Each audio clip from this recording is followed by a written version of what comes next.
जाति ही जीत की गारंटी है। राजस्थान का चुनावी घोषणा पत्र जो कांग्रेस पार्टी ने जारी किया है उसमें एक बार फिर जातिगत जनगणना का ऐलान किया। हालांकि इस तरीके का ऐलान राजस्थान के मुख्यमंत्री विधानसभा चुनाव की तारीखों का ऐलान होने से पहले ही कर चुके थे, लेकिन फिर भी इस जातिगत जनगणना का मतलब क्या सियासी तौर पर, इस मुद्दे पर बात करने के लिए हमारे साथ खास पैनल जुड़ रहा है। कांग्रेस पार्टी के प्रवक्ता सुरेंद्र राजपूत जी हमारे साथ जुड़ रहे हैं, भारतीय जनता पार्टी के प्रवक्ता डॉक्टर गुरु प्रकाश जी हमारे साथ जुड़ रहे हैं और वरिष्ठ पत्रकार राजनीतिक विश्लेषक एनके सिंह जी भी हमारे साथ स्टूडियो में मौजूद हैं। सुरेंद्र राजपूत जी, सबसे पहले आपसे ही सवाल, 45 सेकंड में आप जवाब दीजिए और बताइए क्या कांग्रेस के लिए जाति ही जीत की गारंटी बन गई है इस चुनाव में?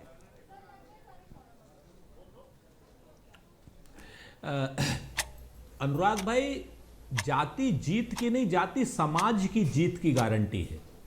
जाति एक चीज की और भी गारंटी है कि जिस तरीके से समाज में तमाम संसाधनों पर और लोगों का हक है और जो लोग संख्या में भारी हैं उनको कमी है, या किसी के पास ज़्यादा है किसी के पास कम है, अगर ये जाति की संरचना से हमारा पूरा समाज संबंध है तो उसको आप गणना कराने में दिक्कत क्या है? इसकी राजनीति आप क्यों ढूंढ रहे हैं? और वही भारतीय जनता पार्टी जिसके प्रधानमंत्री जी कहते हैं कि मैं नीच जाति से हूं, मैं ओबीसी जाति से हूं, जबकि वो नकली ओबीसी हैं। जो उन्होंने मोदी जी को कहा कि मोदी जी पिछड़े हैं और उन्होंने पिछड़ी जाति की घोषणा कर दी। नकली ओबीसी बनकर के वो प्रधानमंत्री तो बनना चाहते हैं, लेकिन प्रधानमंत्री जी पिछड़ी जातियों को उनका हिस्सा नहीं देना चाहते। पूरा हुआ डॉक्टर गुरुप्रकाश, ये जो कांग्रेस या विपक्ष इंडिया गठबंधन की तरफ से जातिगत जनगणना को लेकर एक के बाद एक बड़े ऐलान हो रहे हैं, बिहार से शुरू हुआ, उससे पहले कर्नाटक में भी, कैसे जवाब देगी बीजेपी इसका?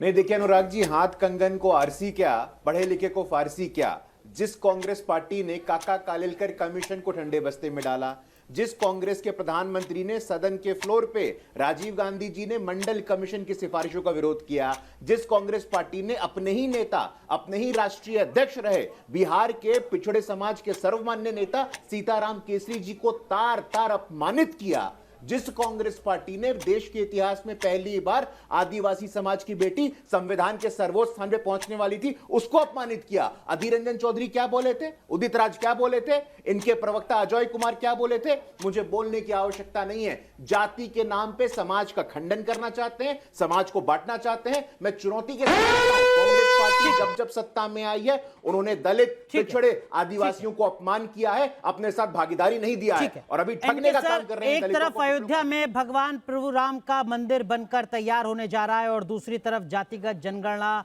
को लेकर सियासी बवाल मचना शुरू हो चुका है। क्या एक बार फिर भारत की राजनीति 90 के दशक वाली मंडल कमंडल के दौर में जाती हुई नजर आ रही है आपको?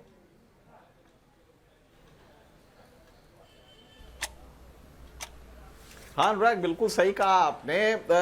एक ही डिफरेंस है कि 30 सालों में पब्लिक परसेप्शन बदला है।